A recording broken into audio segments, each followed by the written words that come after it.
रामायणाची रचना आणि आराखडा.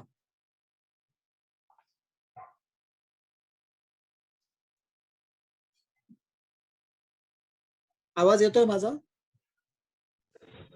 हो सर, येतोय आवाज. हा.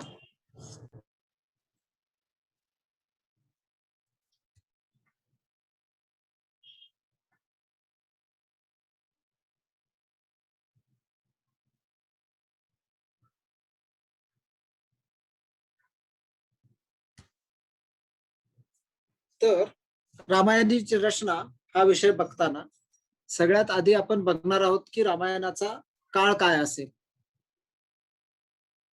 काय आहे काळ रामायणाचा. तर वाल्मिकी रामायण पुस्तकाबद्दल आपण आता बोलणार आहोत. पूर्ण कालचे आपण वेगवेगळे संस्करण पाहिले, त्या सगळ्यांचा आता विचार न करता केवळ वाल्मिकी रामायण ह्यामध्ये रामायणाबद्दल किंवा ह्या रामायणाचाच आपण विचार करणार आहोत. तर वाल्मिकी रामायणाचा जर का अभ्यास करायचं ठरवलं तर त्याच्यामध्ये एकूण 7 कांड आहेत.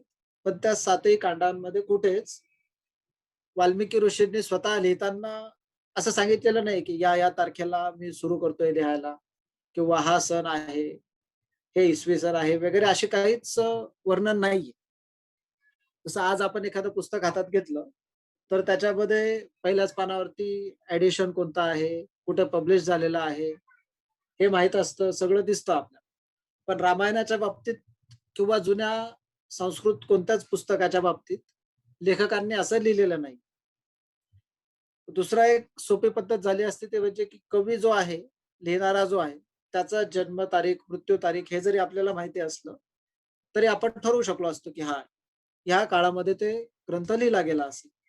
पण आपल्याला वाल्मिकींच्या बाबतीत सुद्धा अशी फिक्स जन्मतारीख किंवा मृत्यू तारीख काहीच माहित नाही. तर एक अंदाज म्हणून किंवा गेस म्हणून आपण काय सांगू शकतो की रामायणाचा काळ कसा असेल.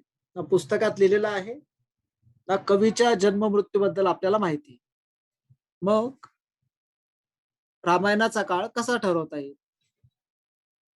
याच्याबद्दल कोणी गेस करून किंवा काही काय करतात नेमकं अशा वेळेस सांगता येईल का कुणाला?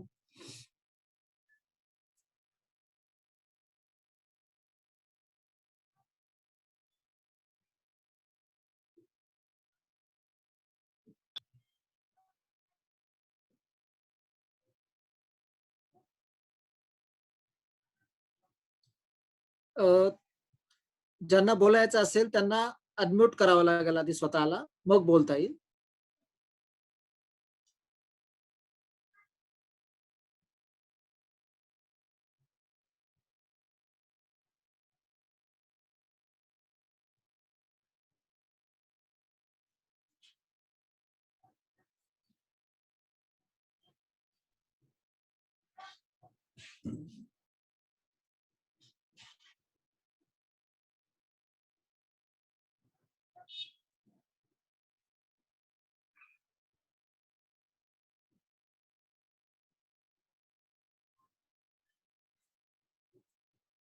हॅलो, प्रश्न कळला का माझा?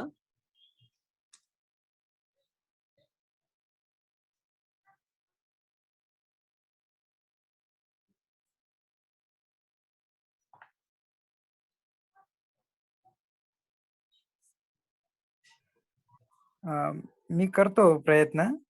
हा बोला. जर रामायणाचाच काळ किंवा म्हणजे बाकीच्या कोणत्याही ग्रंथाचा काळ जसा आपण व्यवस्थित त्यांची डेट नसल्यामुळे आपण त्याचा अंदाज लावू शकत नाही की ते कधीच असेल. तर त्या ग्रंथामध्ये ज्या गोष्टींचा उल्लेख झालेला आहे, प्रसंग असतील किंवा त्या ग्रंथामध्ये एखादा व्यक्ती त्याचा आणि दुसऱ्या व्यक्तीचा आलेला संपर्क, ह्या गोष्टींवरून आपण त्याचा काळ ठरवू शकतो. किंवा एखाद्या व्यक्तीचा म्हणजे 2 व्यक्ती ज्यावेळेस भेटतात तर एखाद्या त्या भेटलेल्या व्यक्तीचा जर का काळ आपल्याला माहित असेल तर त्या काळावरून एकतर आपण ह्या दुसऱ्या व्यक्तीचा एक काळ आपण ठरवू शकतो. हा, बरोबर आहे. ही एक पद्धत आहे की ज्या काळ माहित नसेल तर ह्या पद्धतीने ट्रॅक केलं जाऊ शकतं.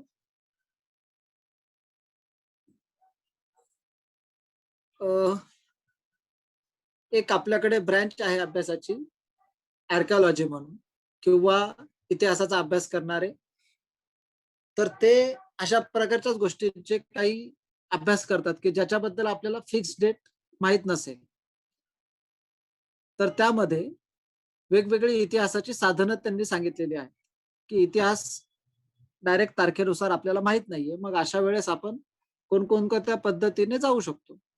पुस्तकाच्या बाबतीत विचार करायचा झाला तर जसं आता अभिजित भाऊंनी सांगितलं, की पुस्तकात काय वर्णन केलेलं आहे, ह्याच्यावरून आपल्याला बऱ्याचशा गोष्टी कळू शकतात,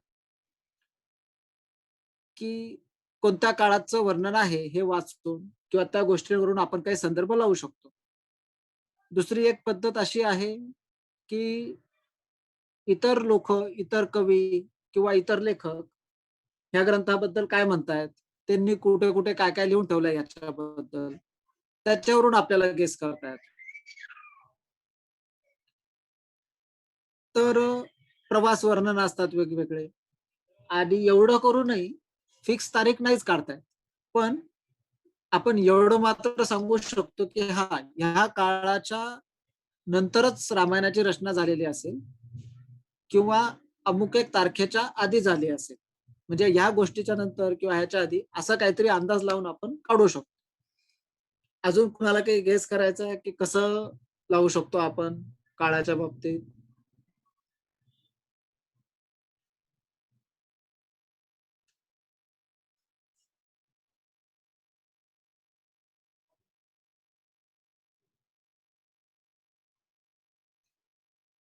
ठीक आहे, बघूयात आपण पुढची स्लाईड. तर पुस्तकात वर्णन केलेल्या गोष्टींवरून किंवा त्याच्या पात्रांवरून आपण संदर्भ लावू शकतो. त्यासाठी आपल्याला रामायणाच्या बाबतीत काही संदर्भ सापडतात. तर दुसरं जे महत्त्वपूर्ण ग्रंथ आपण कालही म्हटलं होतं रामायण आणि महाभारत. तर ह्याच्यामध्ये असं आहे, की रामायणामध्ये कुठे महाभारताच्या पात्रांचा किंवा गोष्टींचा विशेष उल्लेख येत नाही. पण महाभारतामध्ये मात्र पहिल्या आदिपर्वामध्ये रामायण रामोपाख्यान म्हणून काही अध्याय आलेले आहेत आणि त्याच्यामध्ये रामायणाची पूर्ण कथा सांगितलेली आहे. तर ह्यावरून आपण एवढा अंदाज मात्र नक्कीच लावू शकतो, की महाभारताच्या आधी रामायण झालं असेल. पण दुसरा एक संदर्भ असा मिळतो, की बौद्ध जातकमध्ये रामाचा उल्लेख आहे. जे आपण कालही पाहिलं होतं. जातक कथांमध्ये रामायणाबद्दल लिहिलेलं आहे दशरथ जातक. पण रामायणामध्ये कुठेच गौतम बुद्धांचा किंवा बुद्ध धर्माबद्दलचा काही उल्लेख सापडत नाही. तर ह्याच्यावरून असाही अंदाज निघतो, की बौद्ध धर्म येण्याच्या आधी किंवा गौतम बुद्धांच्या आधी रामायण होऊन गेलेलं असावं. त्यानंतर अजून एक संदर्भ असा सापडतो, की रामायणामध्ये सती प्रथेचा कुठेच उल्लेख येत नाही. एखादा राजा मेला आहे किंवा कुठे युद्धात काही झालं आहे आणि त्याच्या पाठोपाठ त्याची पत्नी सती जाते, असं कुठं वर्णन येत नाही रामायणामध्ये. महाभारतात मात्र तसा उल्लेख सापडतो. आता इतिहासाचे एक अभ्यासक आहेत, मॅगस्थेनेस म्हणून आणि त्यांनी असं सांगितलंय, की इसवी सन पूर्व 300 काळापासून भारतामध्ये सती प्रथेचे संदर्भ सुरू झाले. तर त्या संदर्भानुसार आपल्याला असं म्हणता येईल, की इसवी सन पूर्व 300च्या आधी रामायण होऊन गेलं असावं. असे काही तुटक-तुटक रेफरन्स घेऊन आपल्याला रामायणाचा काळ ठरवावा लागतो. तर हे त्यातल्या घटनांवरून होतं. त्यात कुणाला अजून काही ऍड करायचं असेल, तर नक्कीच सांगू शकता.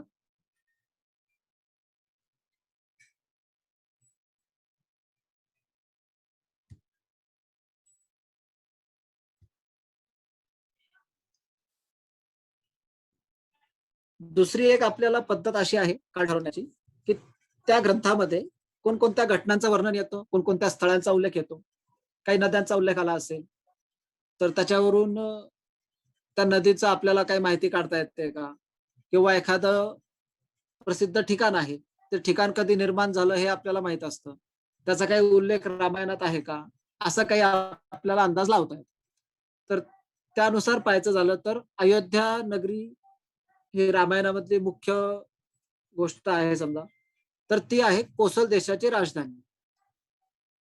रामायणामध्ये असा उल्लेख येतो की कोशल देशाची राजधानी अयोध्या आहे. पण त्यानंतरचे जे काही ग्रंथ होऊन गेले इतिहासकारांनी लिहिलेले, तर ते असं सांगतात की बौद्ध किंवा जैन या ग्रंथांमध्ये किंवा काही ग्रीक ग्रंथांमध्ये सुद्धा त्या ठिकाणाचा उल्लेख अयोध्या असं न करता साकेत असा केला जातो. आता हे जे इतिहासकार आहेत किंवा पतंजलींनी जो ग्रंथ लिहिलेला आहे त्याच्यामध्ये सुद्धा अरुण साकेत यवनम असं म्हणजे साकेत असाच शब्द त्या ठिकाणी अयोध्येसाठी वापरलेला आहे. तर ह्याच्यातूनही असा अंदाज निघतो की बौद्ध, जैन आणि ग्रीक हे इतिहासकार त्यांचे ग्रंथ जे आहेत त्यांचा वेळ आपल्याला माहिती आहे. तो आहे इसवी सन पूर्व 500. तर त्याच्या कधीतरी आधी होऊन गेला असावं असा अंदाज लावता येतो. पतंजलींचा जो ग्रंथ आहे त्याचा वेळ आपल्याला माहिती आहे इसवी सन पूर्व 200 वर्ष. तर त्याच्या आधी रामायण होऊन गेलं असेल असा एक अंदाज काढता येतो. त्यानंतर रामांनी जो प्रवास केला, त्या प्रवासामध्ये वेगवेगळ्या ठिकाणांचं वर्णन केलेलं आहे. तर सध्या जिथे पाटलीपुत्र नगर आहे, त्या ठिकाणी राम पोहोचले आहेत, गेले आहेत असा उल्लेख येतो. पण तिथे कुठेच पाटलीपुत्र असं शहराचं नाव येत नाही. आता पाटलीपुत्र शहराची निर्मिती ही अजातशत्रू या राजाने केली होती आणि त्याची आपल्याला इसवी सणानुसार तारीख माहिती आहे.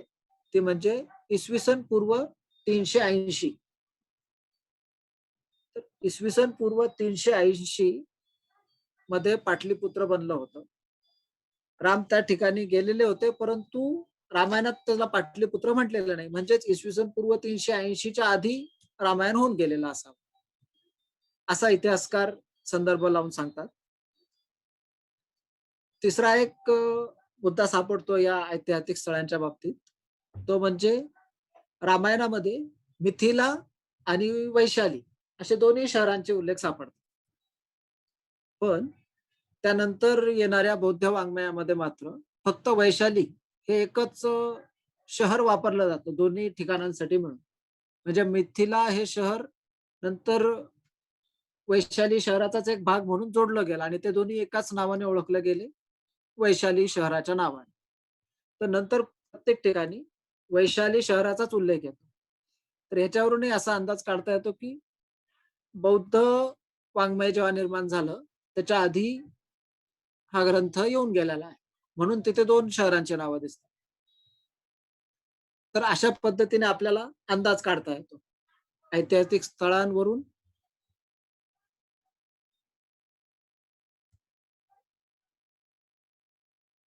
त्यानंतर आपण भाषेवरून सुद्धा काही ट्रेस लावू शकतो, की नेमकं कोणत्या काळात रामायण झालं असेल. तर पाणिनी जे आहेत संस्कृतचे व्याकरणकार, ह्यांच्याबद्दल काळाबद्दल आपल्याला माहिती आहे, की ती इसवी सन पूर्व 400 मध्ये होऊन गेली. आणि त्यांनी जे नियम वगैरे सांगितलेले आहेत, त्याचा परिणाम रामायणावर दिसून येत नाही. रामायणाची भाषा जी आहे, ती पाणिनींचं व्याकरण येण्याच्या आधीची आहे, असं भाषाशास्त्रज्ञ सांगतात. म्हणजेच इसवी सन पूर्व 400च्या आधी वाल्मिकी रामायण होऊन गेलेलं आहे. आणि एक हर्मन म्हणून एक प्रोफेसर आहे, हर्मन याकोबी. त्यांचं म्हणणं आहे, की बुद्धपूर्वकालीन भाषा रामायणामध्ये आहे. जर का बौद्ध वाङ्मय आणि रामायण हे समकालीन असते किंवा बौद्ध वाङ्मयाच्या नंतर रामायण आलं असतं, तर त्यामध्ये प्राकृत भाषेचा जास्तीत जास्त वापर केला गेला असता. पण काल आपण पूर्ण संस्कारांमध्ये पाहिलं, की फक्त पौमचरियू हे जे जैन धर्मामधलं रामायण होतं, त्यामध्येच प्राकृत भाषा होती. तर या पद्धतीने बौद्धपूर्व रामायण आहे रामायणात, वाल्मिकी रामायणामध्ये विशेषतः कुठंच प्राकृत भाषेचा प्रभाव दिसून येत नाही. प्राकृत भाषा जेव्हा नव्हती तेव्हाच रामायण होऊन गेलं. आणि तो काळ म्हणजे मग तो व्यारी होतो इसवी सन पूर्व 500 पासून तर 300 पर्यंत. ह्या काळात कधीतरी रामायण होऊन गेलं असावं, म्हणजे लिहिलं गेलं असावं, असा इतिहासाचे अभ्यासक सांगतात आपल्याला.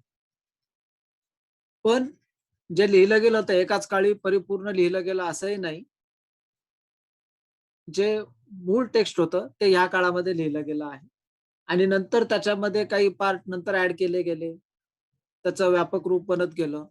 आणि आज आपल्याला जे उपलब्ध प्रत मिळते रामायणाची, ते असं म्हणतात की इसवी सनानंतर 200 वर्ष या काळात ती बनलेली असावी परिपूर्ण.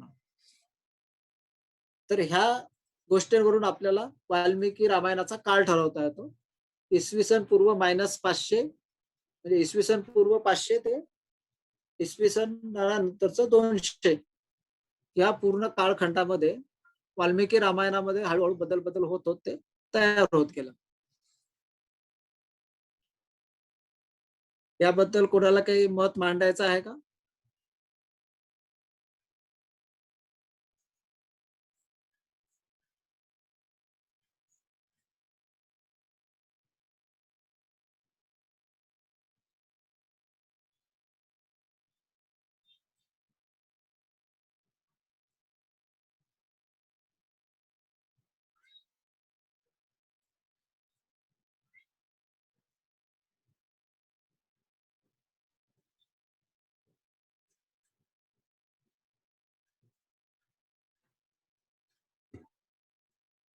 परत एकदा सांगतो, कुणाला बोलायची इच्छा असेल तर ते अनम्यूट करून बोला. असं नको व्हायला की तुम्ही बोलत आहात पण ऐकूच येत नाहीये.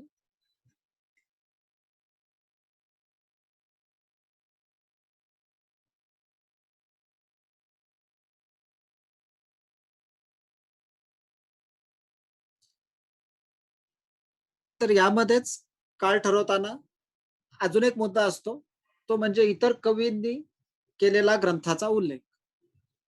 तर जे कोणी कवी आहेत, त्यांनी रामायणाचा संस्करण वेगवेगळ्या भाषेमध्ये केले, त्या सगळ्यांनी वाल्मिकींना आदिकवी म्हणून मान्य केलेलं आहे.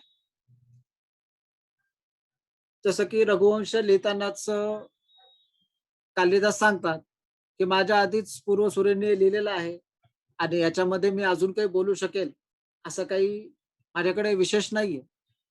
तरी पण मी प्रयत्न करतोय, असं म्हणून त्यांनी ते लिहायला सुरुवात केली. म्हणजे ते सांगतात, की माझ्या आधी रामायण होऊन गेलेलं आहे. इतर जे काही नाटककार होऊन गेले, त्यांनी सुद्धा सांगितलेलं आहे, की ही कथा आपण नेमकी कुठून घेतलेली आहे. तर ज्या कोणी कवींनी रामायणाबद्दल लिहिलं, त्या सगळ्यांनी वाल्मिकींना श्रेय दिलं, त्यांनी बनवलेलं आहे म्हणून.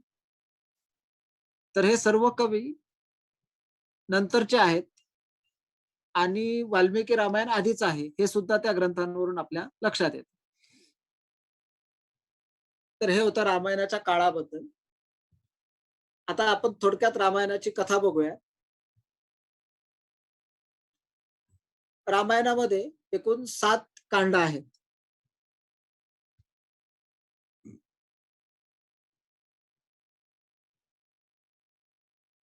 ह्याबद्दल पण थोडा वाद आहे, की 7 कांड पूर्ण पहिल्यापासून होते, की त्याच्यातले काही भाग नंतर ऍड केलेला आहे. मग नंतर ऍड केलेला भाग कोणता? प्रत्येक कांडामध्ये काही थोड्या गोष्टी ऍड केल्यात का एखादं कांडच पूर्णपणे नंतर ऍड केलेलं आहे?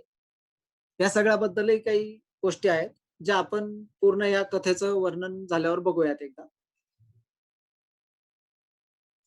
सगळ्यात पहिलं जे कांड आहे ते आहे बालकांड. त्या मुख्य भागाला म्हटलेलं आहे कांड. त्याच्यानंतर त्यामध्ये ज्या वेगवेगळे अध्याय येतात, त्यांना म्हटलेलं आहे सर्ग. तर बालकांडामध्ये एकूण 77 सर्ग आहेत, म्हणजे 77 अध्याय आहेत आणि परत त्या अध्यायामध्ये काही विशिष्ट श्लोक प्रत्येकमध्ये आहे. तर बालकांडाची सुरुवात होते, की नारद आणि वाल्मिकी यांच्यामध्ये संवाद होतो. ती गोष्ट आपल्याला माहितीच आहे. वाल्मिकी विचारतात, की कोणी असा पुरुष आहे का सर्व गुणसंपन्न या पृथ्वी तलावर? आणि त्याबद्दल नारद सांगतात की हो श्रीराम असे आहेत म्हणून. असा त्यांचा संवाद होतो. त्यानंतर ही कथा पूर्ण पुढे जाते आणि पहिल्या कांडाचा शेवट होतो जेव्हा रामाचा विवाह होतो. तर या पूर्ण पहिल्या कांडामध्ये कोणकोणत्या महत्वाच्या गोष्टी येत असतील? म्हणजे रामायणामध्ये रामाचा विवाह होतो. त्याच्या आधी काय-काय होऊन गेलं, ते सगळं ह्या कांडामध्ये येतं. सांगता येईल का कोणाला?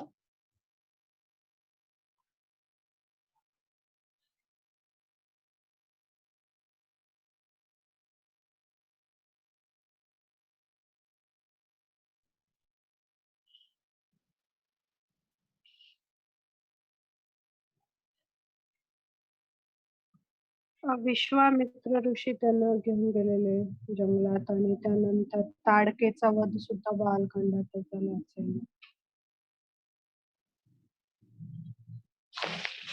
हां.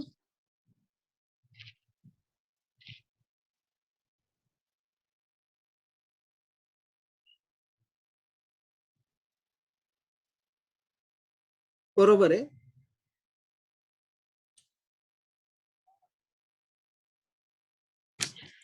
माता अहिल्याचा उद्धार सुद्धा झाला असेल कारण ते त्यांच्या मिथिला पोहोचण्याच्या आधीच आहे. हो.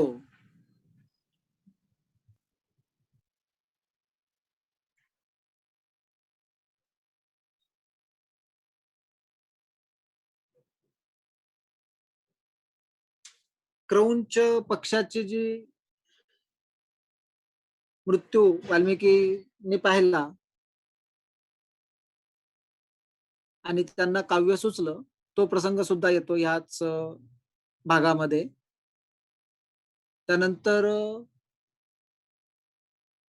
दशरथांबद्दल काही गोष्टी आल्या असतील, त्याबद्दल सांगता येईल कुणाला?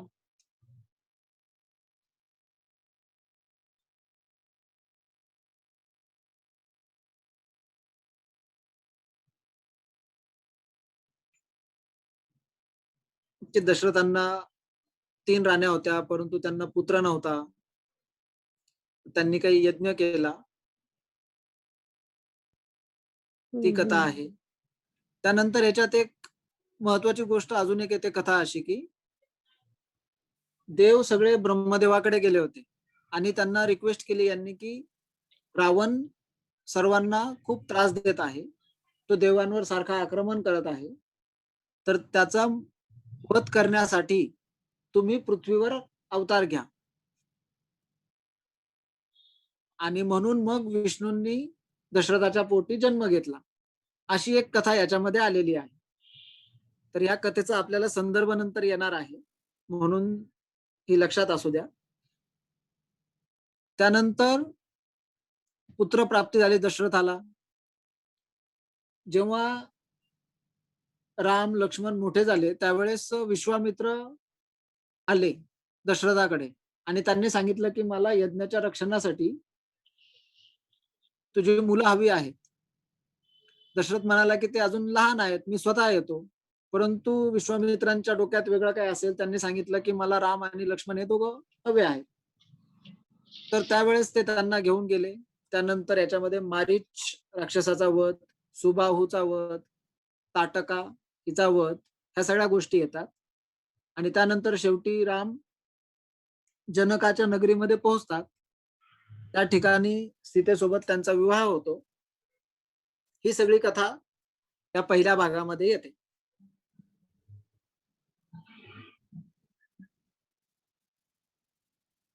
त्यानंतर आहे अयोध्याकांड. या अयोध्याकांडामध्ये 177 सर्ग आहेत. याची सुरुवात होते, राम परत येतात आणि रामाच्या राज्याभिषेकाची तयारी सुरू होते अयोध्येमध्ये. आणि शेवट होतो, भरत रामाच्या पादुका घेऊन अयोध्येत येतात आणि त्या पद्धतीने राज्य करायचं ठरवतात. तर ह्या पूर्ण भागामध्ये कोणकोणत्या गोष्टी येत असतील याबद्दल काही सांगता येईल कुणाला?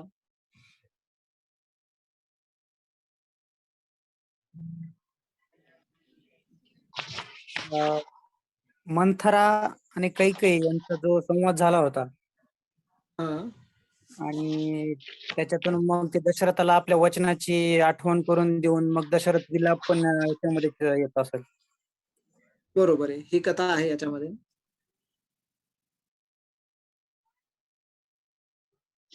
निषाद राज आणि केवट यांची पण कथा याच खंडात असेल. हो, वनवासाला जेव्हा ते निघतात त्यावेळेसची कथा यामध्ये आहे. हम्म. या दोन्हीच्या मध्ये एक अजून एक घटना होऊन गेली. दशरथाचा मृत्यू झाला, म्हणजे यांचा संवाद ज्यावेळेस झाला काही मंथरा, हो. त्यानंतर मग ती सगळी घटना घडली. वरदान घेतलं त्यांनी आणि मग दशरथाचा मृत्यू झाला. राम वनवासाला निघाले. त्यानंतर ज्यावेळेस भरत परत आले अयोध्येमध्ये, त्यावेळेस त्यांना कळलं ही सगळी घटना घडली आहे म्हणून.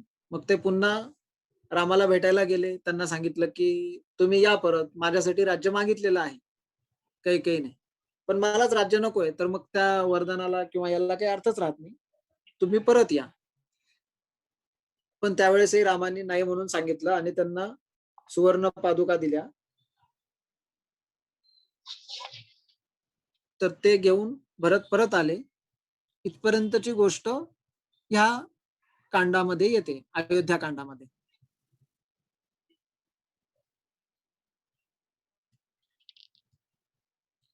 त्याच्यानंतरचं आहे अरण्यकांड. या अरण्यकांडामध्ये छोटा आहे कांड, 75 सर्ग आहेत. आणि दंडक अरण्यातील ऋषी, जेव्हा राम आता दंडक अरण्यात आहेत वनवासासाठी हे कळतं, त्यावेळेस त्यांच्याकडे जातात आणि त्यांना विनंती करतात की खूप जण या अरण्यामध्ये आहेत की जे आपल्या यज्ञाला त्रास देत आहेत, आमच्या सुखी आयुष्याला नष्ट करत आहेत, तर आम्हाला त्यांच्यापासून संरक्षण द्या, अशी मागणी करायसाठी ते त्यांच्याकडे जातात.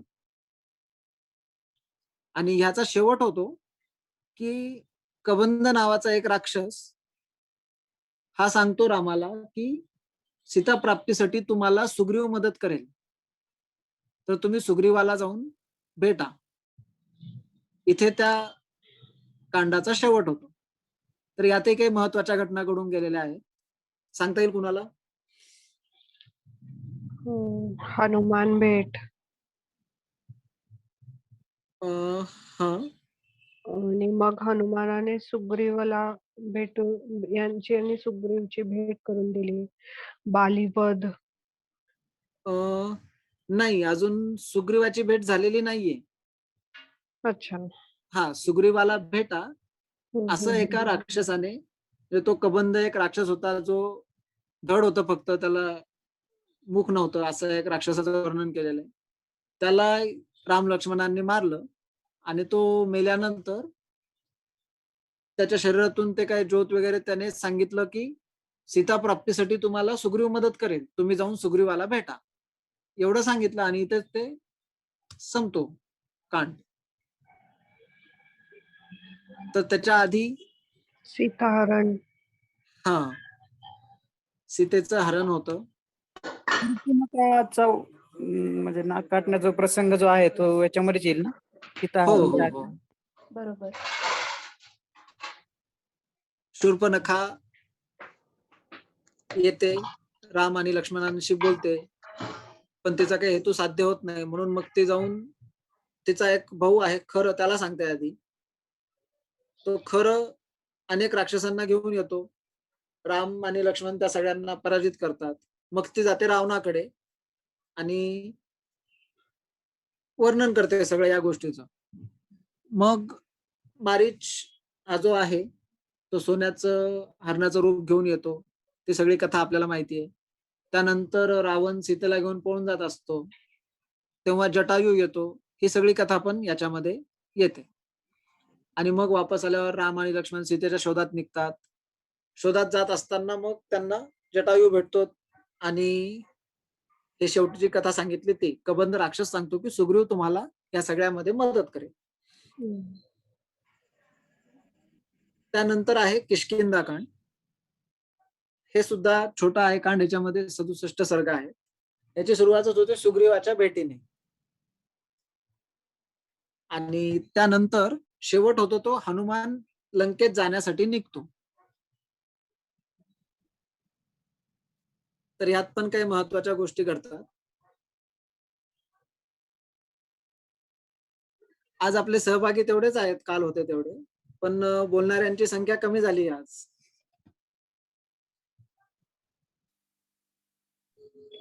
याच्यामध्ये राम आणि सुग्रीवांची मैत्री झाली होती वाटतं. हो हो. आणि मग बालीचा वध पण. हा. बरोबर आहे. शबरीची भेट पण याच याच्यात झाली होती का? जटायूचं पण कथानक येतात याच ह्याच्यात येईल का? नाही, जटायूचं मागच्या कथेत येऊन गेलं. आणि शबरीची भेट आतिश भाऊ या हो हो याच्यात हो झाली होती? हो हो. ओके. हेलो शबरीची भेट ह्याच भागात आहे. हा बोला. Thank you sir for joining me this session. और आज मेरा ये पहला ही सेशन है, तो अच्छा। काफी बहुत जो आपने बताया फैक्ट्स एंड फिगर वो मेरे लिए बहुत सही था, क्योंकि इसके पहले जो मैंने सुना था सिर्फ स्टोरी सुनी थी और बहुत ही अच्छा लगा आपने जो बता रहे हो। तो जस्ट एक one request from my side, अगर आप बीच में थोड़ा थोड़ा हिंदी में बात कर सकते हो तो थोड़ा प्लस रहेगा हमारे लिए। तो little bit it my request for to you. Is it okay possible? Okay. Thank you so much sir, thank you. Anurag sir आहेत ना? Yes sir, yes. हा, ओके ओके सर.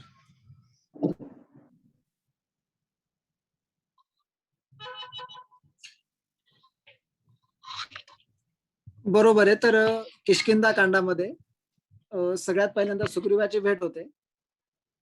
सुग्रीवांना जेव्हा राम भेटतात त्यावेळेस त्यांना या रामाबद्दल खूप काही माहिती नाहीये. सुरुवातीला तर त्यांना भीती वाटते की हा कोणीतरी वालीनेच पाठवलेला माणूस आहे. कारण की रामांनी अशी काय म्हणतात मैत्रीपूर्ण प्रस्ताव असा ठेवलेला असतो की तुम्ही मला सीतेला शोधण्यासाठी मदत करा, मी तुम्हाला वालीला मारण्यासाठी मदत करेल. आणि मग वालीला मारायचं कसं याच्यावर चर्चा सुरू होते. तर राम सांगतात की काहीच नाही, तुम्ही जाऊन वालीसोबत युद्ध सुरू करा आणि मी तुम्हाला मदत करेल. तर हे ऐकल्यावरतीच ते घाबरून जातात सुग्रीव. त्यांना वाटतं की आपल्याला मुद्दाम वालीला काहीतरी शाप होता की तो त्या पर्वतावरती जाऊ शकत नव्हता. तर आपल्याला इथून बाहेर काढण्यासाठीच वालीने काहीतरी प्लॅन केलेला आहे असं वाटतं. म्हणून सुरुवातीला तर ते रामावर विश्वासच ठेवत नाही. नंतर जेव्हा कळतं की राम सुग्रीव वालीने पाठवलेले नाहीयेत, तरी पण त्यांना डाऊटच असतो की हे कसं काय वालीला मारू शकतील, हे तर काही खूप शक्तिशाली वगैरे दिसत नाहीयेत, वाली तर दाट दिसतोय. आणि मग आपण यांच्यावर विश्वास ठेवून कसं वाली समोर जायचं. पहिल्यांदा जातात त्यावेळेस ती कथा आहे की दोन्ही सारखेच दिसतात. तर मग रामांना लक्षात येत नाही वाली कोण आहे आणि सुग्रीव कोण आहे, म्हणून ते काही बाण चालवत नाही. मग पुढच्या वेळेस गळ्यात माळ टाकून जायला सांगतात सुग्रीवाला. मग दुरून लक्षात येतं की ज्याच्या गळ्यात माळ आहे तो सुग्रीव आहे. म्हणून मग वालीचा वध करणं सोपं जातं. आणि मग ते झाल्यानंतर जेव्हा सुग्रीव त्याच्या समस्येतून दुरून जातो त्यावेळेस मग आता रामाच्या समस्येवर विचार करायचा म्हणून मग सीतेचा शोध सुरू होतो. मग वेगवेगळ्या भागात वेगवेगळे वानर जातात आणि त्यानुसार मग जटायूचा भाऊ आहे संपाती, त्या संपातीला झाल्यावर तो सांगतो की सीतेचं हरण जे आहे ते रावणाने केलेलं आहे आणि तो लंकेत आहे. तर हे सगळं रामापर्यंत माहिती येते आणि मग आता लंकेत कोण जाऊ शकेल, तर याबद्दल चर्चा होऊन शेवटी हनुमान लंकेत जाण्यासाठी तयार होतात. इथपर्यंतचा वर्णन सगळं या किष्किंधा कांडामध्ये आलेलं आहे. त्यानंतरचं कांड आहे सुंदरकांड. या सर एक डाउट सुंदरकांडाची था सर। हा बोला. हेलो सर, हनुमान पहले गए थे अकेले रेकी करने के लिए, मतलब देखने के लिए, उसके बाद सभी वानर सेना गई थी, या फर्स्ट सिर्फ सुग्रीव वो लोग गए थे उसके बाद हनुमान गए थे? नहीं, फर्स्टली तो हनुमान गए थे. हाँ, फिर उसके बाद सुग्रीव वो लोग गए थे एंड देन अटैक के टाइम फिर हनुमान की टीम गई थी सर, ऐसा ही है ना सर? नहीं, हनुमान पहले गए सुंदरकांड में. वहां पर जाने ओके। के बाद जो अभी स्टोरी आएगी सभी सुंदरकांड की, ओके उस हिसाब से वो वापस आए, उन्होंने राम को सब कुछ बताया। आपका जो डाउट है वो अभी ये कांड की स्टोरी में क्लियर हो जाएगा। ओके ओके सर, फाईन हा हा. ओके. तर या कांडाची सुरुवात होते, हनुमान लंकेसाठी उड्डाण करतात, लंकेत पोहोचतात आणि शेवट होतो की रामाकडे येऊन सगळा वृत्तांत सांगतात की तिथे काय काय घडलं. तर हे सगळं वर्णन आहे सुंदरकांडामध्ये. यात महत्वाच्या कोणत्या घटना घडल्या असतील याबद्दल काही? हॅलो, सूरसा राक्षसीचा वृत्तांत आला असेल इथे. हा आणि एक त्या पर्वताचं नाव नाही आठवत, ते पर्वतही आले होते वरती, तर तिथं ती लाईन आली होती की राम काज किए बिना मोहे कहा विश्राम. हॅलो, हा मी बोलू का? हो हा, सुंदरकांडामध्ये हनुमंताच्या उड्डाणापासून सुरुवात होते. त्रिकुटाचल पर्वत ओलांडून तो लंकेचं दर्शन घेतो, त्यानंतर अशोक वाटिकेमध्ये सीतेचा शोध घेतो आणि त्यानंतर रावणाला भेटून रावणाचं लंका दहन करून त्यानंतर रामाकडे परत येतो. ह्या थोड्या 2-3 मोठ्या घटना आहेत. हो हो बरोबर आहे. ह्या 2-3 महत्वाच्या घटना या कांडामध्ये घडतात. यामध्ये मला एक असं वाटतं, अक्षयचा वध सुद्धा झाला होता ना तेव्हा. कोणता? अक्षय. हा अशोक वाटिकेतच अक्षयचा पण वध झाला होता ना, ते परत यायच्या आधी, हो हो हो हो लंका दहनाच्या आधी. Yes yes. याच्यात जेव्हा हनुमंत श्रीलंकेत गेले तेव्हा त्यांना बिभीषणाने ज्यावेळेस ऐकलं की हनुमान आलेला आहे आणि त्याच्याकडून ज्यावेळेस रामाचं वर्णन ऐकलं, तेव्हा मला असं वाटतं की बिभीषणाने रामाकडे जाण्याचा निर्णय या कांडात घेतलेला असावा. हा पण अजून आले नाहीयेत ते. जरी त्यांच्या मनात विचार आला असेल या कांडामध्ये, तरी जे रामाकडे येतात ती स्टोरी मात्र पुढे आहे. आपण राम आणि बिभीषण आणि हनुमान यांची भेट नक्कीच झालेली असेल. हो, हो, येस, हो. आणि त्यांची भेट सुंदरकांडामध्येच झालेली दाखवलेली आहे. ज्या वेळेला बरोबर. लंका दहन करायच्या वेळेला हनुमान जेव्हा लंकेचं दर्शन करण्यासाठी म्हणून जातो, त्यावेळेला त्याला तुळशीचं रोप दिसतं बिभीषणाच्या दारासमोर आणि लंकेत रामाचं भजन कोण करतंय असं बघण्यासाठी तो तिथे जातो आणि तिथे त्यांची बिभीषणाची भेट होते. हा. आणि तिथेच त्यांचा संवादही बिभीषणाला, होतो. बरोबर आहे, बिभीषणाला तिथेच कळतं की हनुमान इथे कशासाठी आलाय आणि राम समुद्राच्या पलीकडच्या किनाऱ्यावरती आहे, हेही तिथेच बिभीषणाला समजतं. बरोबर आहे का आतिश सर? हो हो हो. त्यानंतर सुंदर उपवनामध्ये ते सीतेची भेट घेतात.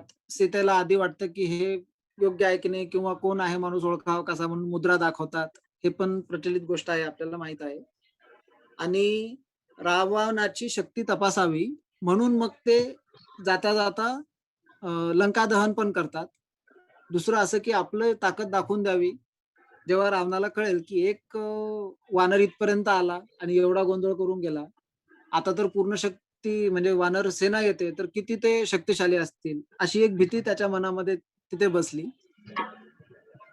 तर युद्धाच्या दृष्टीने विचार केला तर बरीचशी लढाई जी आहे ती ह्याच कांडामध्ये, म्हणजे मानसिक दृष्ट्या तरी हनुमानांनी अर्ध काम रामांचं सोपं करून टाकलेलं होतं. तर ते परत येऊन मग रामाला हे सगळा वृत्तांत सांगतात. त्यामुळे सीतेची भेट झाली आणि काय काय घडलं ते. त्याच्यात एक मुद्दा येतो, अनेक वेळेस चर्चा होते अशी की हनुमान जर का जाऊ शकत होते, तिथून येऊ शकत होते, तर मग ते सीतेला घेऊन का बरं नाही आले येतानाच, असा एक प्रश्न विचारला जायचा. मग हे पण एक कुतूहल होतं. जेव्हा ऍक्च्युअल टेक्स्ट पाहिलं तेव्हा ह्याच्याबद्दल तिथे प्रत्यक्ष संवाद दाखवलेला आहे हनुमानांचा आणि सीतामातेचा. आणि त्यात चर्चा केल्यानंतर हनुमान प्रस्ताव ठेवतात हा स्वतःहून, की तुम्ही इथे अडकून पडला आहात, मी रामानेच मला पाठवलेलं आहे आणि मी तुम्हाला घेऊन नक्कीच जाऊ शकतो. पण तिथे सीता जवळपास 10-12 कारणं असे सांगतात, की ज्याच्यामुळे मी तुमच्यासोबत येऊ शकत नाही. अगदी छोट्या-छोट्या कारणांपासून, की मला तुम्ही उडत आहात, पण खाली पूर्ण समुद्र आहे, मी खाली पडू शकते. इथून सुरुवात करून तर अगदीच माझा रामावर पूर्ण विश्वास आहे आणि तेच येऊन मला सोडवतील. दुसऱ्या कोणासोबत जाण्याची माझी इच्छा नाही इथपर्यंत. अशी अनेक कारणं सीता सांगतात त्यावेळेस. तर हा सगळा वृत्तांत या सुंदरकांडामध्ये येतो. त्यानंतर युद्धकांड आहे. याच्यामध्ये 128 सर्ग आहेत आणि या सगळ्यामध्ये मग पूर्ण युद्धाचं वर्णन आहे नावानुसारच, की वानर सेना पूर्ण जाते आणि शेवट होतो याचा रामाचा राज्याभिषेक होतो वापस आल्यावर इथपर्यंत. थोडे पुढचे मुद्दे आपले महत्वाचे आहेत म्हणून मी जरा इथे थोडक्यात सांगतो. रावण आणि बिभीषण यांच्यामध्ये तिकडे वाद होतो. तो वाद झाल्यामुळे मग बिभीषण रामाला येऊन मिळतात. त्याच्यानंतर युद्धाचं वर्णन आहे पूर्ण. इंद्रजित आधी आहे युद्धामध्ये, नंतर कुंभकर्ण येतो. मग त्यानंतर ते मायावी सीता बनवून तिचा वध करतात. सगळ्यांना असं वाटावं की सीता मेली, आता युद्ध लढण्यात काय अर्थ आहे. इकडे वाटिकेमध्ये रावण जाऊन खोटी बातमी सांगतो की रामाचा मृत्यू झालेला आहे. तरी पण त्यांचा एकमेकांवर विश्वास असतो आणि ते शेवटपर्यंत ठाम राहतात की नाही आपलाच विजय होणार आहे. आणि असं करत शेवटी मग युद्ध संपतं. राम जिंकतात. अग्निपरीक्षा होते आणि वापस ते सगळे अयोध्येत येतात. इथपर्यंतचं वर्णन या कांडामध्ये आहे. आणि शेवटचं आहे उत्तरकांड. ह्याच्यामध्ये 111 सर्ग आहेत. मग वापस आल्यावर ऋषींचं सगळ्यांनी स्वागत केलं आणि शेवटी रामांनी शरयू मध्ये प्रवेश केला. हा सगळा कथानक त्या उत्तरकांडामध्ये आहे. तर यामध्ये मग ते सगळंच की लोक सीतेबद्दल शंका घेतात. मग सीतेचा त्याग होतो. त्यानंतर लक्ष्मण सीतेला अरण्यात सोडून येतात. नंतर त्या वाल्मिकी ऋषींच्या आश्रमात जातात. तिथे लवकुशांचा जन्म होतो आणि मग शेवटी परत सीता आल्यानंतर पृथ्वीमध्ये प्रवेश करतात. हा सगळा वर्णन या भागामध्ये येतात. आता ह्या सगळ्या वर्णनामध्ये 2 जे कांड आहेत त्यानुसार बालकांड आणि उत्तरकांड हे रामायणामध्ये नंतर ऍड केले गेले आहेत असं काहींचं मत आहे आणि त्याबद्दल काही संदर्भ असे दिले जातात ते आपण बघूयात. की त्यामध्ये पहिला मुद्दा ते सांगतात की ज्यावेळेस आता उत्तरकांडाची कथा आपण पाहिली तर त्याची सुरुवातच होते की राम परत आल्यानंतर त्यांचं स्वागत ऋषींनी केलं. पण युद्धकांडामध्ये शेवट झाला होता रामाने राज्याभिषेक केला या ठिकाणी. तर कथेची सुरुवात झाली होती. बालकांड पण जर का त्या मतानुसार बालकांड सुद्धा नंतर ऍड केलेलं आहे असं म्हटलं तर रामायणाची मूळ सुरुवात होते रामाचा राज्याभिषेक होणार होता परंतु तो होऊ शकला नाही आणि शेवट होतो रामाचा राज्याभिषेक झाला. ही एक युक्तिवाद वापरतात की बालकांड ऍड केलेला आहे आणि उत्तरकांड ऍड केलेला आहे. बाकी हे मधले 5 सर्ग जे आहेत तेच मुख्य स्टोरी सांगतात वाल्मिकींनी सांगितलेली. की अशा प्रकारे एक मनुष्य होता ज्याचा राज्याभिषेक होऊ शकला नाही. त्यांनी शेवटी राज्याभिषेक झाला. त्याच्यासाठी श्लोक एक दिलेला आहे त्यांनी की जसं एखादी सत्यनारायणाची वगैरे कथा असते कोणती ती कथा पूर्ण झाल्यावर नंतर म्हणतात की शेवटी त्या राजाने अनेक वर्ष राज्य केलं. तसा हा श्लोक येतो युद्धकांडाच्या शेवटच्या काही श्लोकांमध्ये की सर्वे लक्षण संपन्ना सर्वे धर्मपरायणाः दशवर्ष सहस्रांनी रामो राज्यम अकारयत. म्हणजे रामाने त्यानंतर 10,000 वर्ष राज्य केलं. तिथे 10,000 वर्ष हा एक आकडा याच्यासाठी की अनेक वर्ष पुढे त्यांनी राज्य केलं. तर जर का पुढे असं होणार होतं हे सगळं तर यांनी इथेच घाई केली नसती. सगळं काही सुखसंपन्न झालं आणि राज्य सुरू झालं असं म्हणायची वाल्मिकींनी घाई केली नसती असा युक्तिवाद दिला जातो. त्यानंतर युद्धकांडाच्या शेवटीच या कथेची फलश्रुती सांगितली जाते. फलश्रुती म्हणजे एखादं स्तोत्र वाचलं किंवा एखादा ग्रंथ वाचला तर ते वाचून काय मिळणार आहे हे शक्यतो सगळं काव्य झाल्यावर शेवटी सांगतात. जो कोणी याचं पारायण करेल त्याला हे हे मिळेल असं होईल. तसं युद्धकांडाच्या शेवटीच फलश्रुती सांगितलेली आहे काय सांगितलीये की बाबा जे कोणी हे ग्रंथ वाचेल त्या सगळ्या अवघड गोष्टी सोप्या होतील, त्याला दीर्घ आयुष्य मिळेल. रामाच्या विजयाची ही गोष्ट जो कोणी ऐकेल, श्रुत्वा रामायणम इदम दीर्घम आयुष्य विंदती, त्याला दीर्घ आयुष्य प्राप्त होईल, त्याचे सगळे पाप नष्ट होतील. असं सगळं जे ह्याला सगळ्याला म्हणतात फलश्रुती. तर अशी फलश्रुती सांगणारे काही श्लोक हे युद्धकांडाच्या शेवटीच येतात. तर ह्यावरून काहींचा असा अंदाज आहे की युद्धकांड इथेच रामायणाची मूळ कथा संपली आणि नंतर हळूहळू त्या गोष्टी वाढत वाढत अनेक शतकं आपण पाहिलं सुरुवातीला की अनेक शतकांमध्ये ते बनत गेलं. 4 ते 5 शतकांमध्ये पूर्ण रामायण बनलं. तर त्यात हे नंतर ऍड झालेल्या गोष्ट आहे उत्तरकांड. अजून एक याचाच संदर्भ देतात. स्टोरीनुसार लावायचं झाला अर्थ तर ज्यावेळेस हनुमान जातात भेटायला रावणाला आणि तर त्यावेळेस दूत म्हणून आलेला आहे हनुमान. त्यांची भेट झालेली असताना रावण म्हणतात की आपण मारून टाकूयात हनुमानाला इथेच त्यांच्या दूताला.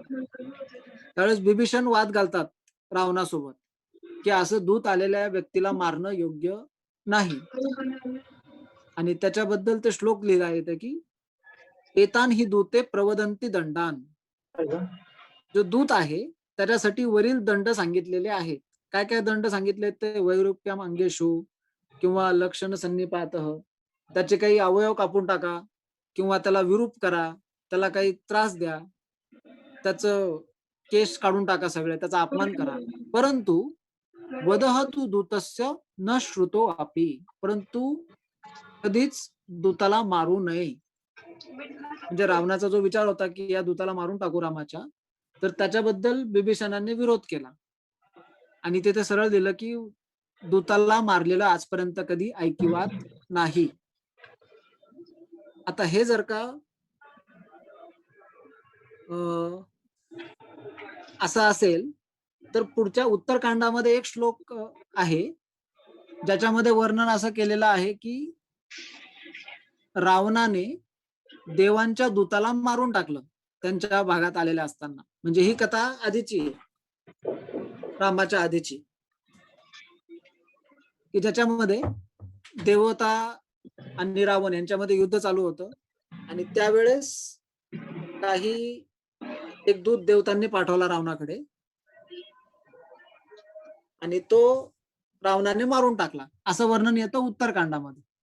आता जर का हे बिभीषणाला माहित होतं की आधीच असं घडलेलं आहे तर त्यांनी इथे असं म्हटलं नसतं की दूताचा वध आपल्याला कधी ऐकिवात नाही. उलट त्यांना माहित असतं की रावणाने तर आधी पण असं केलेलं आहे, तो ह्यावेळेसही असं करू शकतो. तर असे काही स्टोरीच्या उद्देशाने दृष्टीने गेलं तर काही असे पॉइंट सापडतात की ज्याच्यामध्ये असं म्हणता येतं की हे उत्तरकांड नंतर ऍड केलेलं असावं. असे काही मुद्दे होते याच्याबद्दल.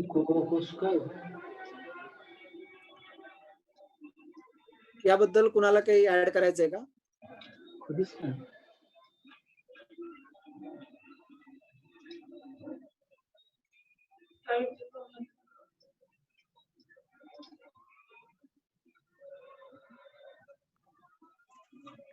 हॅलो. ठीक आहे. हा, ते एक अजून एक युक्तिवाद ऐकला होता की उत्तरकांडाचे जे म्हणजे श्लोक आहे ते आणि यांचे श्लोक आधीचे जे आहेत त्याच्यात म्हणजे फरक आढळतो. म्हणजे असं म्हणतात ना की संस्कृत भाषा जी ती त्या एखादा जे लिहिणार आहे त्याच्या व्यक्तित्वानुसार ते शब्द म्हणजे निवड करतो. तर मग बरोबर आहे. हे जे आधीपर्यंतच जे आहे ते एका व्यक्तीने लिहिलेलं वाटतं आणि उत्तरकांडचं जे आहे नंतर ते दुसऱ्या यांनी लिहिलेलं किंवा नंतर जोडलं गेलेलं आहे असं वाटतं. बरोबर आहे. हा पण एक महत्वाचा मुद्दा सांगितला जातो. हे बालकांड आणि उत्तरकांड दोन्हीच्या बाबतीत लागू होतं की भाषा वेगळी वाटते जरा.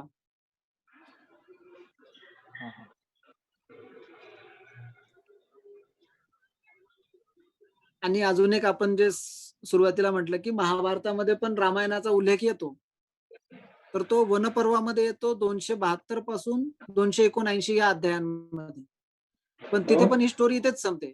युद्ध होतं आणि यांना रामाचा राज्याभिषेक होतो, इथंच ती कथा संपते. महाभारतात जी गोष्ट आलेली आहे ती इथेच संपते. त्याच्यात पुढे काहीच वर्णन येत नाही याबद्दल. लवकुशांबद्दल किंवा त्यांचं पुढे काय झालं त्या सगळ्या स्टोरी बद्दल.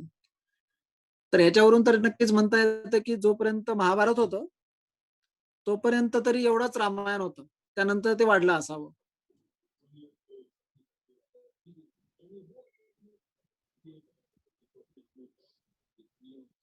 ठीक आहे, आपला एक शेवटचा मुद्दा आहे आता आजचा. त्याच्यात आपण बघणार आहोत की प्रचलित जी कथा आहे रामायणाबद्दल, आपण सगळे टीव्हीवर बघितलेली असेल किंवा ऐकलेली असेल वेगवेगळ्या ठिकाणी, तर त्यामध्ये आणि ऍक्च्युअल वाल्मिकी रामायणामध्ये काही बदल आहेत. तर एक प्रश्न आहे की पुढीलपैकी कोणती घटना वाल्मिकी रामायणाचा भाग नसेल असे वाटते? म्हणजे कोणती गोष्ट आहे खालीलपैकी की जी नंतर ऍड केलेली असावी? तर खाली काही ऑप्शन दिलेत बघा. एक आहे लक्ष्मण रेषेचा प्रसंग, दुसरं अहिल्याचा उद्धार केला तो एक प्रसंग, तिसरा आहे सीतेचे स्वयंवर, आणि चौथा आहे शबरीची उष्टी बोरं खाल्ली. आता हे 4 प्रसंग इथं दिलेत. यातलं आपल्याला काय वाटतं कोणती गोष्ट अशी असेल की जी नंतर ऍड केलेली आहे, आधी मूळ रामायणामध्ये नव्हती पण नंतर ऍड केलेली आहे? तर हे सहज काय वाटतं म्हणून माहितीच पाहिजे असं नाही, माहिती असेल तर खूपच छान, पण यातले कोणते प्रसंग असे वाटतात की जे नंतर ऍड केलेले असावेत? सहज शेवटचा अंदाज वाटतो. म्हणून तरी सांगित. हा शबरीची उष्टी बोरं जे खाल्ली ते नंतर हा ऍड हा असं वाटतं. अच्छा. म्हणजे एकच सांगायचंय ना, 4 मधला एक ऑप्शन द्यायचा. तसं काही म्हटलेलं नाहीये आपण, अच्छा. तुम्ही सांगू शकता. हा एक तुम्हाला वाटतो, अजूनही काही वाटत असतील तर तेही सांगा. सर मी बोलू? हो. अहिल्याचा उद्धार ही गोष्ट नंतर आली असं वाटतं मला. असं वाटतं. ओके. मलाही असंच वाटतं, अहिल्याचा उद्धार. अच्छा.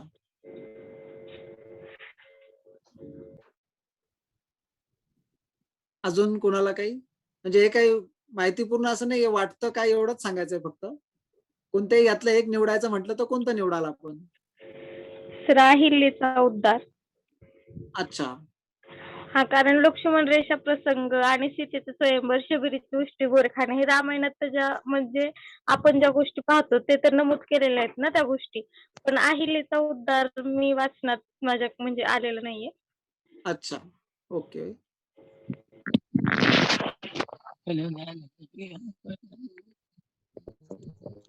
तर अहिल्याचा उद्धार असं वाटतंय मला पण.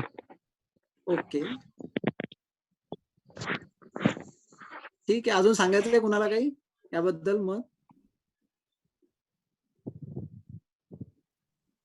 तर मलाही शबरीचे बोरं असं वाटतं.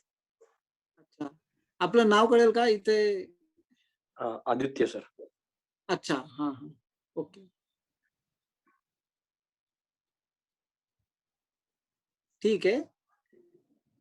तर हे जे खाली लिहिलेले 4 प्रसंग आहेत, लक्ष्मण रेषा, अहिल्याचा उद्धार, सीतेचं स्वयंवर आणि शबरीची उष्टी बोरे, हे 4 प्रसंग आहेत की जे मूळ रामायणामध्ये नाहीच आहेत.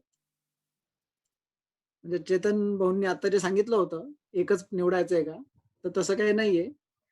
4ही मुद्दे असे आहेत की जे बदल करून आलेले आहेत. लक्ष्मण रेषेचा प्रसंग हा रामायणात नाहीये. रावण येतो त्यावेळेस सीता एकटीच असते वाटिकेमध्ये, म्हणजे त्या झोपडीमध्ये, आणि रावण तिला येऊन घेऊन जातो, असं सरळ सरळ वर्णन आहे. कुठेच लक्ष्मण रेषेचा उल्लेख नाहीये. याच्यावरती मित्र आहेत एक रोशन भगत म्हणून, त्यांनी पूर्ण रिसर्च करून एक पेपर सांगितला होता, आणि ते बघितल्यानंतर मग आम्हाला कळलं की हो खरंय, असं नाही की ह्याच रामायणाच्या बाबतीत 1-2 रामायण त्यांनी सांगितले. वाल्मिकी रामायणाबद्दल विशेष त्यांनी सांगितलं की त्यात कुठंच असा उल्लेख दिसत नाही. त्यानंतर अहिल्याचा उद्धार याच्याबद्दल बऱ्याच जणांनी सांगितलं. तर अहिल्याची भेट झाली इथपर्यंत आहे, पण ती जी स्टोरी आहे की ती दगड होती आणि मग रामाचा पाय लागला आणि मग त्या दगडामधून स्त्री बाहेर आली आणि मग तिने सांगितलं असं असं सगळं झालं होतं आणि मी किती वर्षांपासून इथे तुमची वाट पाहत होते, असं दगड वगैरे तसा काहीच उल्लेख नाही. तसंच शबरीच्या बाबतीत पण आहे, शबरीची भेट झाली असा उल्लेख आहे, पण तिने उष्टी बोरं दिली किंवा ती तिच्या वर्ण व्यवस्थेबद्दलही काही वर्णन नाहीये की ती खालच्या जातीची होती आणि रामांनी तरी पण तिचे उष्टीपोर, असं काहीच वर्णन रामायणात नाहीये. तिच्या जातीबद्दल उल्लेख नाहीये आणि ती उष्टीपोरं दिली याच्याबद्दल पण उल्लेख नाही. शबरी रामांची भक्त होती, म्हणजे रामाला आदर देत होती, असं वर्णन आहे.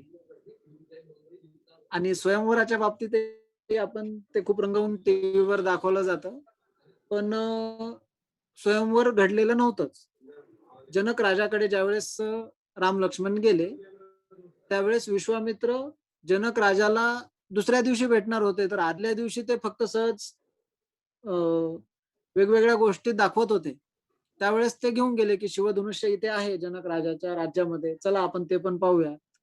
आणि त्यावेळेस ते बघता बघता त्यावेळेस तिथे एकटे रामच होते, दुसरे कोणते राजा किंवा खूप स्वयंवर भरलेले असं काहीच नव्हतं. रामांनी स्वतःच ते धनुष्य उचललं आणि ते तुटलं.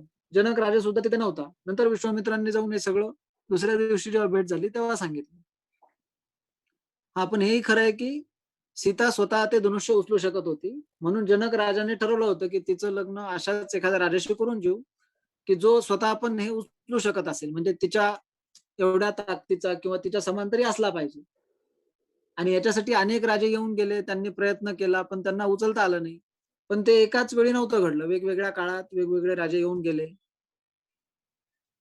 असं होतं. पण स्वयंवर ऍक्च्युअली जे कंडिशन ठेवली होती आणि मग प्रत्येक राजा येऊन प्रयत्न करत होता, रावणही तिथे आला होता, अशी काही स्टोरी वाल्मिकी रामायणामध्ये नाहीये.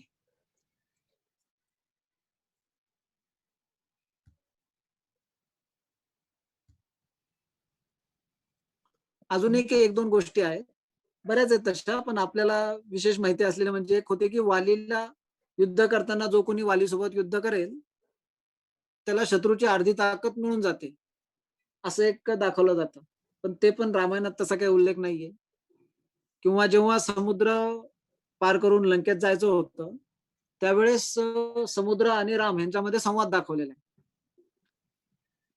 तर मालिकेमध्ये असं दाखवलं जातं की लक्ष्मण क्रोधित होतो, किती दिवस आपण 3 दिवस वाट बघतोय तरी पण अजून आपल्याला समुद्रातून जायला मार्ग मिळत नाहीये.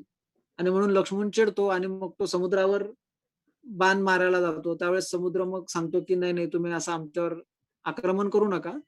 नल म्हणून एक आर्किटेक्ट आहे, तो तुम्हाला या सगळ्यामध्ये मदत करेल आणि तो नलाची ओळख करून देतो समुद्र लक्ष्मणाला. अशी सगळी कथा आहे. पण ऍक्च्युअल रामायणामध्ये मात्र राम स्वतः चिडतात आणि ते समुद्रावरती आक्रमण करायचं ठरवतात.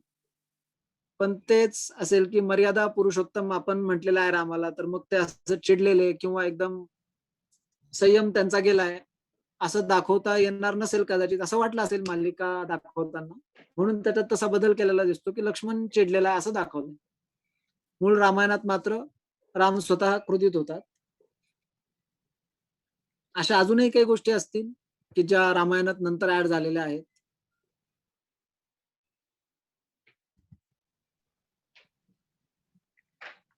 तर एवढे आपले आजचे मुद्दे होते. त्याबद्दल कुणाला काही सांगायचं असेल, अजून कोणती घटना आपल्याला माहिती असेल की जी ऍक्च्युअल नाहीये रामायणामध्ये, किंवा एखाद्या गोष्टीबद्दल डाऊट येतो, ही आहे का बाबा खरंच? ते एक श्लोक जो आहे तो बराच हे झाला. अपि स्वर्णमयीं लंकां न मे रोचते लक्ष्मण जननी जन्मभूमीश्च स्वर्गादपि गरीयसी. हा पण श्लोक रामायणात, वाल्मिकी रामायणात नाहीये असं वाचलं होतं एका ठिकाणी. आहे का मग? नाहीये त्याबद्दल मला पण कल्पना त्याची, बघावं लागेल. ते एका ठिकाणी तो म्हणजे ओरिजिनल मूळ वाल्मिकी रामायणात नाही असं सांगितलं होतं. अच्छा. हा, आणि मग हे याचं उत्तरकांड आणि बालकांड नंतर ऍड झालं का काय? त्याचं काय समजायचं? हा, समजायचं म्हणजे इतिहासकार तर असं सांगतात आणि बरेच जण त्याचा विरोधही करतात, त्याच्याशी रिलेटेड काही मुद्दे सांगतात. पण जसं आपण पाहिलं संस्करण एवढे होत गेले, तसं ओरिजिनल टेक्स्ट जशाच तसं राहिलं असं तर नाहीच म्हणता येत. त्याच्यात बदल झालेत हे मात्र 100%. बरोबर. हॅलो. हा हॅलो. हा, बोला. सर, मी कृष्ण मांडवे बोलतो. हा, बोला. सर, जे रामायणात आहे की लंकेत जात्या वेळेस जे काही दगड वगैरे टाकून राम नाव लिहित होते हा हा आणि त्याच्यानंतर ते दगड तरंगत होते, हा हा हा जो कन्सेप्ट आहे हा हा ते दगडावर राम लिहिलंय वगैरे असं तर नाहीच. हा सर. हा पण दगड तरंगत होते का ते खरंच पूल बनवला होता. तर त्याच्यात वर्णन असे आहे की नल नावाचा एक विश्वकर्म्याचा पुत्र म्हणजे जे आर्किटेक्चर असतात त्यांचा देव आहे विश्वकर्मा. तर त्याचा मुलगा आहे नल की ज्याला हे सगळं येत होतं टेक्निक. हा सर. समुद्राने त्यांची ओळख करून दिली अच्छा रामासोबत हा सर. आणि सांगितलं की हे तुम्हाला मार्ग बनवून देतील. आणि मग त्यांनी वानरांची मदत घेऊन मार्ग बनवला असं सांगितलेलं. तरंगतात वगैरे असं नाहीये वर्णन. सर जे दाखवतात मालिकेत वगैरे हा हा त्याच्यात ते तसं मालिकेचं पण चूक नाही. ते सरळ सांगतात की आम्ही वाल्मिकी रामायणावर नाही येते, रामचरित मानस म्हणून जे आहे अच्छा टीचर त्याच्यावरती आधारित त्यांनी बनवलेलं आहे सगळं. आणि ते भक्तिप्रधान आहे पूर्ण. त्याला असं इतिहासाचा टच नाहीये. तर त्यात हा तर एक बोलू का मी? हा बोला. आपण जे आता सेतूच्या बद्दल सांगितलं ना तर ते म्हणजे बुद्धीला पटतं ते. कारण जे वर्णन ऐकायला मिळतं भक्तीच्या माध्यमातून श्रद्धेच्या माध्यमातून की दगड हे तरंगत होते. परंतु ते नलचा संदर्भ देऊन सांगितलं की ते पटण्यासारखं आहे. तर तसे अगोदर तुम्ही जे 4 प्रसंग दिले की हे नंतर वाल्मिकी रामायणामध्ये आले तर या संदर्भातले काही रिसर्च असले पेपर तर ते वाचायला भेटतील सर? हो नक्कीच नक्कीच. Okay thank you. ठोंबरे सर होते ना? हो सर. हा हा नक्कीच सर. काही असेल माहिती तसं ते रोशन भगत या सरांचा मी उल्लेख केला. त्यांनी स्पेशल याच्यावरतीच अभ्यास केला होता लक्ष्मण रेषेवरती. आणि तो एका कॉन्फरन्स मध्ये प्रेझेंट पण केला होता. त्यांच्याकडून घेऊन आपल्याला देता येईल. Okay thank you. हा नमस्कार आतिश सर. हा बोला. मी मयूर बोलतोय. एक शंका होती की मूळ जे वाल्मिकी रामायण आहे तर त्यामध्ये लव आणि कुश यांनी जे युद्ध केलं होतं हनुमानासोबत किंवा रामाच्या सैन्यासोबत तर ते मूळ वाल्मिकी रामायणामध्ये आहे का नाही तसं युद्ध केलेलं? हा काल आपण एक बघितलं होतं बघा, भवभूतींनी लिहिलं आहे उत्तर रामचरित. त्याच्यामध्ये हा सगळा प्रसंग आहे. आणि तो इतका प्रसिद्ध झाला त्यांचं नाटक की तो आपल्याला वाटतं रामायणातला असावा. पण मूळ रामायणामध्ये मात्र नाही येते. त्याच्यात असं आहे की लव आणि कुश यांना वाल्मिकींनी रामायण शिकवलं. आणि मग ते सगळीकडे ते काय म्हणतात परंपरा पोहोचवावी तसं ते सगळीकडे सांगत रामायण. आणि त्यांनी स्वतः रामासमोर ते म्हणून दाखवलं. आणि मग रामांना कळलं. पण हा जो अश्वमेध केला रामांनी आणि मग तो घोडा लव कुशांनी पकडला असं वर्णन हे भवभूतींच्या उत्तर रामचरितम मध्ये येतं. अच्छा. हा मला आपलं नाव दिसत नाहीये. मयूर. अच्छा हा हा ओके. धन्यवाद. आतिश सर एक प्रश्न हा, विचारू बोला. का? हॅलो. हा बोला ना. हनुमंत जेव्हा दूत बनून गेले होते हा प्रत्येक मालिकेमध्ये किंवा आपण रामायणात बघितलं तर ते त्यांचा आकार छोटा किंवा मोठा व्हायचा एक ते. आणि दुसरी गोष्ट त्यांच्या म्हणजे शेपटाला आग लावण्यात आली आणि मग त्यांनी अख्खी लंका जाळली. तर मग कितपत खरं आहे की म्हणजे सगळे घर जळाले कसे किंवा त्यांच्या केसांना आग लागली कशी नाही किंवा आकार छोटा किंवा मोठा अशी काही विद्या होती का त्या काळी किंवा केल्या जाऊ शकत होता? वेदामध्ये याचा काही उल्लेख आहे का की माणसाला छोटं किंवा मोठं होता येऊ शकतं समजा? असा उल्लेख तर मला नाही सापडलेला. आणि ऍक्च्युअल रामायण पूर्ण मध्ये हे जे तुम्ही वर्णन केलं हे मी वाचलेलं नाहीये पूर्ण सुंदरकांड. त्याच्यामुळे त्याच्यात आहे की नाही हे मला नाही माहिती आहे. पण मी बघून सांगेल नक्की. Okay sir. हा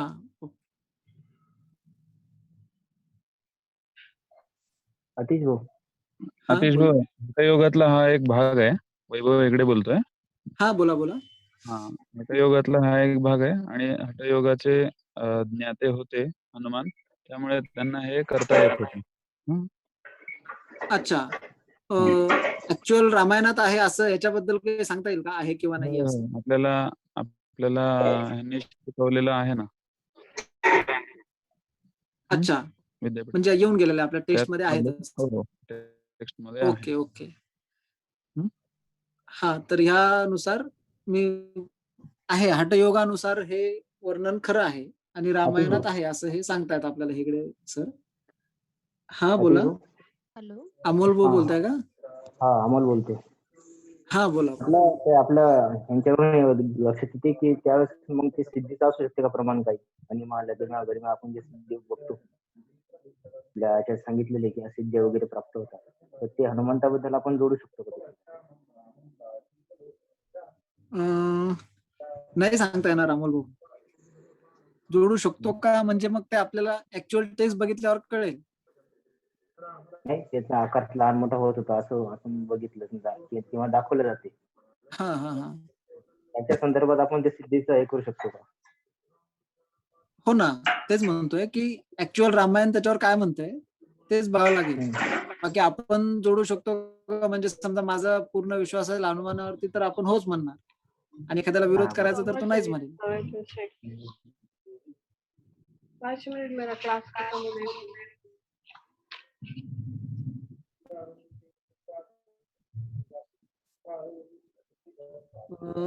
पुढे 8 मिनिटं झालेत आपले. अजून काही मत मांडायचंय कोणाला याबद्दल?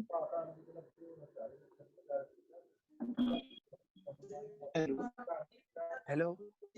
हा हॅलो. सर, मला जे हा बोला, आवाज येतोय. स्तोत्र आहे सर, जे काही रामरक्ष स्तोत्र आहे ना. हा हा. हॅलो सर, मला रामरक्ष स्तोत्राबद्दल थोडे. हो बोला ना सर, ऐकू येतोय, आवाज येतोय. सर, रामरक्ष स्तोत्राबद्दल जे स्तोत्राबद्दल काय विचारायचंय? हा सर, रामरक्ष स्तोत्र जे आहे का, हा, त्याच्याबद्दल थोडं. तो ह्याचा भाग नाहीये वाल्मिकी रामायणाचा. नाही कसं? हा नाहीये, पण ते आहे आपल्याकडे, म्हणजे टेक्स्ट हवा असेल किंवा त्याच्याबद्दल नेमकं काय म्हणायचं ते कळलं नाही मला, पण आपण बोलूयात त्याच्यावर वाटलं तर वैयक्तिक. त्याचा अर्थ, त्याचं संस्कृत टेक्स्ट ते आहे आपल्याकडे अवेलेबल. हा सर, तेच पाहिजे. हा हा, चालेल ना, चालेल, नक्की पाठवूया. ठीक आहे, आजचा आपला विषय जरा काय टेक्निकल होता किंवा माहित नाही, सुरुवातीला जास्त चर्चा झाली नाही. शेवटी मात्र जेव्हा हे मालिकेचं वर्णन आलं तेव्हा सहभाग घेतला सगळ्यांनी. आणि उद्याचा जो विषय आहे तो मात्र आपला असाच आहे जो आपण शेवटी आज वर्णन केलं, की मालिकेतनं बघून किंवा आपलं मत काय हे बघायचं होतं आपल्याला.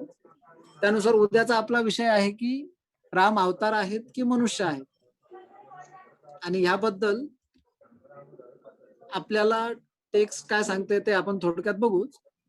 पण त्याहीपेक्षा महत्वाचं असतं की आपल्याला काय वाटतं, आपण काय मानतो. समोरचा काय मानेल याच्यावरती आपला काहीच कंट्रोल नाही, पण आपण काय मानतो हे मात्र आपण नक्कीच ठरवू शकतो, आणि ते आपण का मानतो याचं कारणही आपल्याकडे असतं. तर उद्या आपण त्याबद्दल चर्चा करूयात, आणि त्याच्यासाठी काही रेफरन्स पाहिजे किंवा टेक्स्ट माहित पाहिजे असंही काही नाही, टेक्निकल काहीच मुद्दा नाही. तर आपण थांबूयात आता, आणि उद्या याच वेळी भेटूयात. राम अवतार की मनुष्य हा विषय घेऊन. ठीक आहे. थँक्यू. ओके, थँक्यू सगळ्यांना. कोणाचा? धन्यवाद.